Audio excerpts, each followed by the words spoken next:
Et c'est avec Natacha Polony. Bonjour Natacha. Bonjour.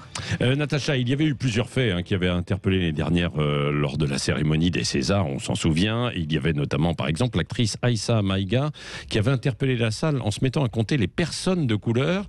Il y avait eu la fureur d'Adèle Haenel. Donc, et cette année, il faut s'attendre à quoi alors?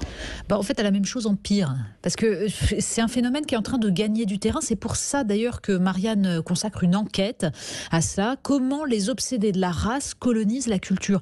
On ne parle pas seulement du cinéma et de la télévision, où tout le monde sait qu'on voit évidemment s'imposer de plus en plus des quotas pour la création artistique. En gros, si vous voulez décrocher un financement, il faut faire une œuvre dite inclusive, c'est-à-dire tournée vers les minorités. Mais c'est vrai aussi dans la danse, dans l'opéra, les musées, les bibliothèques. Et c'est très minoritaire comme mouvement, non? Sauf qu'il suffit de se pencher sur les nominations à des postes clés pour comprendre que c'est une minorité agissante et sectaire. À la tête du Théâtre du Nord, par exemple, ça réunit les théâtres de Lille, de Roubaix, une école. Eh bien, il y a David Bobet, membre du collectif Décoloniser les arts, qui considère que le monde de la culture en France est raciste. Et son but, dit-il, c'est de combattre les replis identitaires, qu'il voit à peu près partout, et les discriminations, lui qui refuse des projets conçus et mis en scène seulement par des Blancs.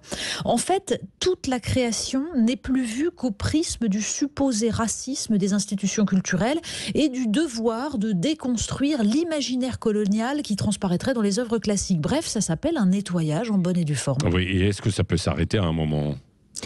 C'est ce que montre notre enquête, c'est que ces gens sont nommés, promus par un milieu culturel qui, sous prétexte de lutter contre des discriminations qui sont réelles, qui peuvent exister, notamment dans le milieu de la danse classique, eh bien, ce monde culturel a besoin de proclamer sa vertu. Regardez comme je suis tolérant et inclusif.